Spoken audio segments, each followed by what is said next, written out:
ഹൃദയം വേറെ unit, liver വേറെ ഡിപ്പാർട്ട്മെൻറ്റ്, കിഡ്നി വേറെ ഡിപ്പാർട്ട്മെൻറ്റ് എന്ന രീതിയിൽ നമ്മൾ ട്രീറ്റ് ചെയ്തുകൊണ്ടിരിക്കുമ്പോൾ ഞാനിപ്പോൾ ഈ പറയുന്ന ഒരു തത്വം ഒരിക്കലും നമുക്ക് ചിന്തിച്ചെടുക്കാൻ പറ്റില്ല.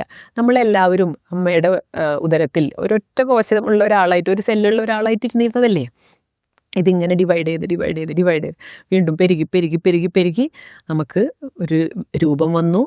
ഈ 8-9 മാസത്തിനുള്ളിലല്ലേ ഇതൊക്കെ സംഭവിക്കുന്നത്. അമ്മയുടെ വയറിൻ്റെ അകത്ത് ഇരുന്നിട്ട് കണ്ണും ഹൃദയവും മറ്റേ കൈയും കാലും എല്ലാം ഭയങ്കര പെർഫെക്റ്റ് ആയിട്ടുള്ള ഒരു മനുഷ്യ ശരീരമായിട്ട്, ജീവനുള്ള, ചിന്തിക്കാൻ കൂടി ശേഷിയുള്ള ഒരു മനുഷ്യ ശരീരമായിട്ട് ഇങ്ങോട്ട് പുറത്തേക്ക് വരികയാണ്. എല്ലാ കോശങ്ങളും കണക്റ്റഡാണ്, എല്ലാ ശരീരകോശങ്ങളും കണക്റ്റഡാണെന്ന് പറയുന്നത് പോലെ തന്നെ നമ്മുടെ മനസ്സും. കാലിൻ്റെ അടിയിൽ ഒരു മുള്ള് തറച്ച് കഴിഞ്ഞാൽ നമുക്ക് സന്തോഷമായിട്ടിരിക്കാൻ പറ്റില്ല. ആ നിമിഷത്തിൽ നമ്മുടെ മനസ്സ് ദുഃഖത്തിലേക്ക് വരികയാണ്. അവിടെ ശരീരത്തിനാണ് വേദന, മനസ്സിനല്ല വേദന. പക്ഷെ നമ്മുടെ മനസ്സ് വളരെയധികം വേദനാജനകമായിട്ടുള്ളൊരു അവസ്ഥയിൽ കൂടി ആയിരിക്കും കടന്നു പോകുന്നുണ്ടാവും. അവിടെ എന്തിനാ മനസ്സ് വിഷമിക്കുന്ന? മനസ്സോട് നമുക്ക് വേറെ എന്തെങ്കിലും ഇരുന്ന് പഠിച്ചൂടെ, അല്ലെ കൊച്ചു വർത്തമാനം പറഞ്ഞിരുന്നൂടെ? മനസ്സ് വേറെ ഡിപ്പാർട്ട്മെൻ്റ് ആണെങ്കിൽ ഒരിക്കലും അങ്ങനെയല്ല. ബാധിക്കുന്നതെല്ലാം മനസ്സിനും ബാധകമാണ് തിരിച്ചു.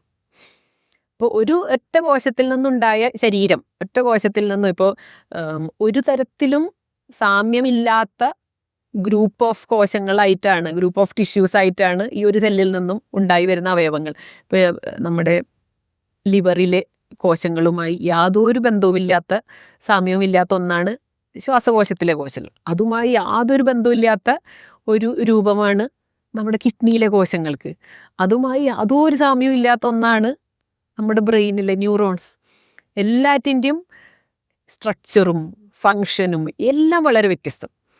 അപ്പം ഇങ്ങനെ ഇത്രയും പെർഫെക്ഷനോട് കൂടിയിട്ട് വേറെ വേറെ ഡിപ്പാർട്ട്മെൻ്റ് എന്ന് പോലും നമുക്ക് തോന്നാൻ പാകത്തിന് ഇത്രയും മനോഹരമായിട്ടുള്ളൊരു സൃഷ്ടി നടത്താനായിട്ട് സാധിച്ചിട്ടുള്ള ഈ ശരീരത്തിൽ അതിൽ വരാവുന്ന എല്ലാ കറക്ഷൻസും നടത്താനുള്ള ശേഷിയും ഉള്ളടങ്ങിയിട്ടുണ്ട് എന്ന് പറയുന്ന ഒരു റിയാലിറ്റി നമ്മൾ മനസ്സിലാക്കിയാൽ മാത്രമേ ഈ ശരീരം സ്വയം ഭേദപ്പെടുത്താൻ ശേഷിയുള്ള ഒന്നാണെന്ന് നമുക്ക് ചിന്തിക്കാൻ പറ്റുള്ളൂ.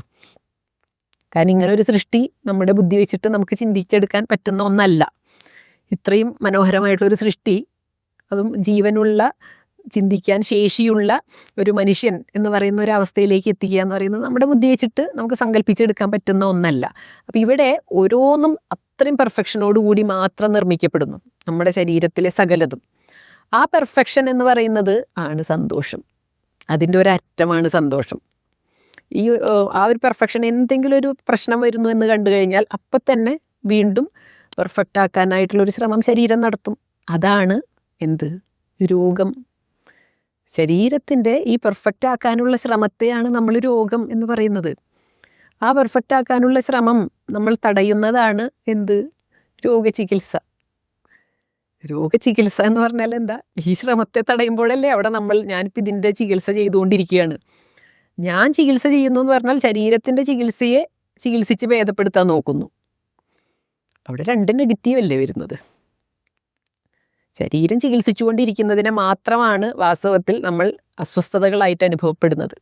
ഈ അസ്വസ്ഥതകളെയൊക്കെ നമ്മൾ രോഗമെന്ന് തന്നെയാണ് പറയുന്നത്. അതുകൊണ്ട് തന്നെ ഈ അസ്വസ്ഥതകളെ മാറ്റാൻ, ഈ രോഗത്തെ ചികിത്സിച്ച് മാറ്റാൻ വേണ്ടിയിട്ട് നമ്മൾ വേറെ ബാഹ്യമായിട്ടുള്ള ചികിത്സകളെ കൊണ്ടുവരുന്നു. യഥാർത്ഥത്തിൽ അവിടെ നടത്തിക്കൊണ്ടിരിക്കുന്ന ശരീരത്തിൻ്റെ സ്വയം ചികിത്സയെയാണ് അവിടെ ഇല്ലാതാക്കുന്നത് എന്ന് പറയുന്ന ഒരു റിയാലിറ്റി. അത് കുറേ കൂടി കോംപ്ലിക്കേറ്റഡ് ആണ്. ചിന്തിച്ച് വീണ്ടും ആഴത്തിൽ ചിന്തിക്കുക. കാരണം ശരീരം ഒരു പെർഫെക്ഷനിസ്റ്റ് ആണെന്ന് പറയുകയും ആ പെർഫെക്ഷനിലേക്കുള്ള ഓരോ നീക്കത്തെയും നമുക്ക് അസ്വസ്ഥതയായിട്ടാണ് അനുഭവത്തിൽ വരിക എന്നുള്ളതും നമ്മൾ മനസ്സിലാക്കുന്നു. എന്നിട്ട് ആ അസ്വസ്ഥതയെ ഇല്ലാതാക്കാനായിട്ട് നമ്മളൊരു ശ്രമം നടത്തുന്നു. അപ്പോൾ അസ്വസ്ഥത എന്ന് പറയുന്നത് പെർഫെക്ഷനിലേക്കുള്ള നീക്കമാണെങ്കിൽ അസ്വസ്ഥത എന്തിന് ഇല്ലാതെയാക്കണം?